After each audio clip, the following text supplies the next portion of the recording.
I'm Jonasz Lewiński and you're watching TVP World Talks, where every word matters. Now, with the Munich Security Conference ending with great uncertainty as to Ukraine's future, French President Emmanuel Macron has called a snap European summit in Paris. This response, unsurprisingly, was triggered by both the impending talks between Moscow and Washington in Saudi Arabia and chief Ukraine negotiator Keith Kellog's comments that there is no place for Europeans at the table because the last time they tried bringing peace in Ukraine with Minsk II, they failed miserably. Can Europe remain relevant at a time of changing foreign policy dynamics? Can a united front save Ukraine and temper Trump's more adventurous ideas? Joining us now is Bartłomiej Kot, Program Director at the Warsaw Security Forum. Hello and welcome to TVP. Hi, lovely to be here. So first of all, contradictory statements of who's going to be at the table. First, Mr. Kellogg, then we've had Marco Rubio saying, no, you're going to have a place in these negotiations. But still, this comment went out and caused quite a stir. Why do you think the United States might not want to have Europe at the table? For one simple reason, the US has the interest in actually ending this war. Donald Trump has expressed that interest. He may not have the clear idea how to do it. He knows that he has to use the carrot and a stick tactic against Putin, but he also understands that for him and for his administration, the core interest is not actually Ukraine. The core interest is to bring Russia back to the global game. The global game means also the new geopolitics of the world that is actually being shaped right now. The global rivalry in which Russia has a place by the table as China has, as US has, and in this new coordination of the world, in this new game that will happen, very 19th century way of thinking, Europe right now does not possess the weight, the gravity that, in the opinion of Donald Trump, would allow Europe to sit by this table. Isn't that a catastrophic mistake, though? I mean, trusting Russia to comply with any treaties, for example, or agreements, but also the fact that if Russia is allowed back into the fold, it is not going to change its ways, is it? Absolutely, but the thing is that Donald Trump still believes that he can actually make Putin listen to him, not only because of some, as I said, carrot and stick tactic that he wants to use against Putin, but he also does not have the same way of thinking when it comes to dealing with Russia as many Europeans have.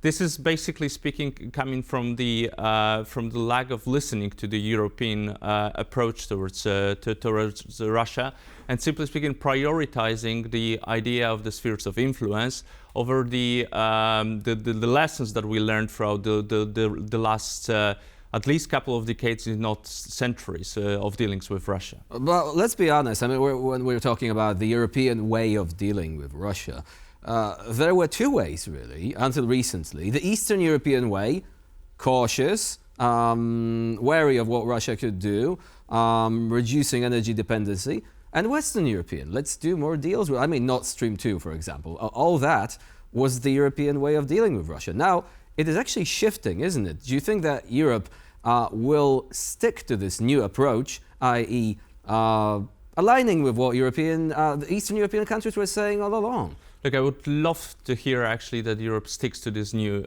idea, because this is the only way that actually Europe can establish itself as a partner to these talks.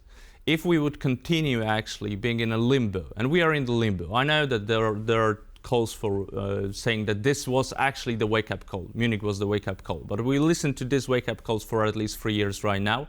And the only answer that is given right now by the European stakeholders is still very much focused on technicalities, on bureaucracy and on technocracy. And this was actually very visible in the speech of von der Leyen. They thought that dealing with Trump, it's enough to bring to the table some technical talks and think that Trump operates only in a transactional way.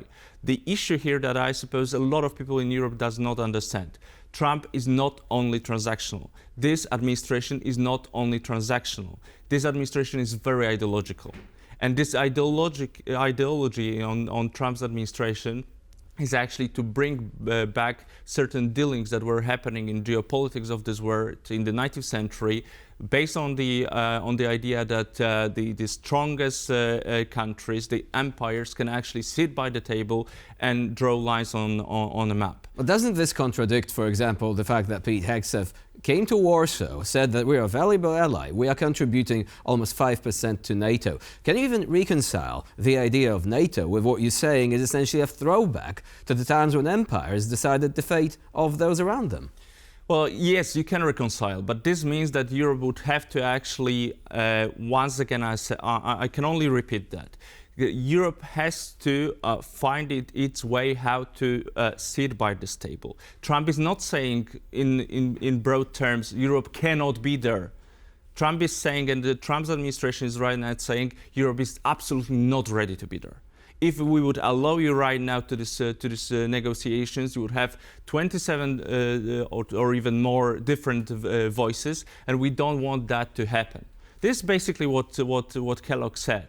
Of course, there is a huge discussion to what extent the administration on the US side has a clear view as well. I mean, how divided they are, or how stable they are in presenting their view. There are different opinions from Kellogg, there are different opinions from Hegseth, there are different opinions from J.D. Vance.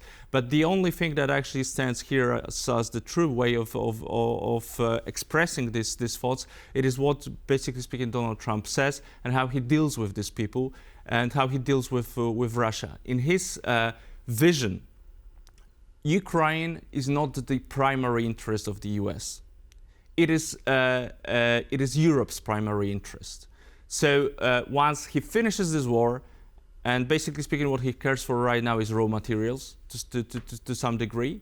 Once he finishes this war, it will be Europe's only interest, and it will be Europe's only burden to deal with peace in Ukraine. And speaking of raw materials, we know that President Zelensky did not sign the initial deal concerning raw materials from Ukraine, the rare earth minerals, saying that the deal did not guarantee Ukraine's security to a sufficient degree.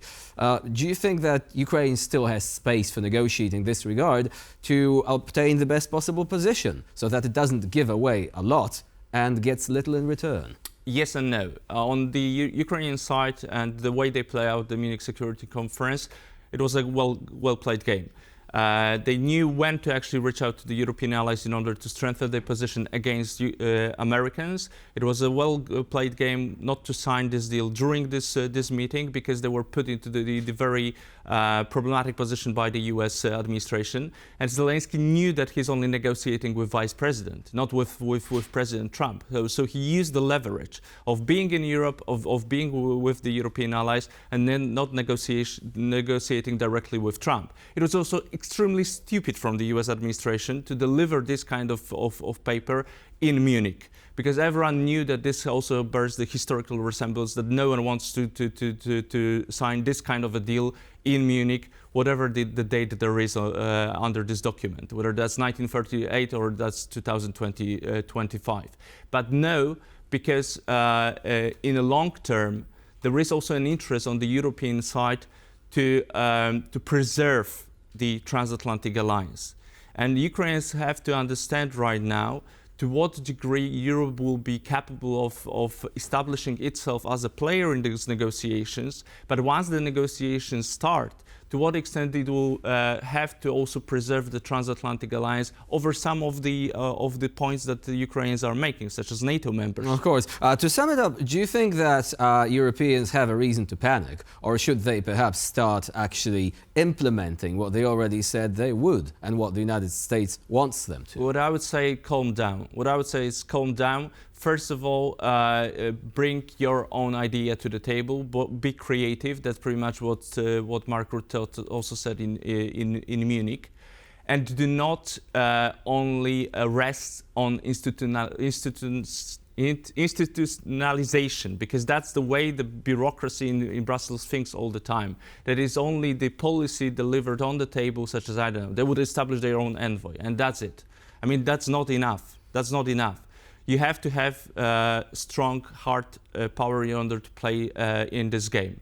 I know that in Poland people don't want to listen on or read to the people who harmed Poland, but Frederick the Great once said that diplomacy without the hard power is like music without instruments, and we don't have instruments right now.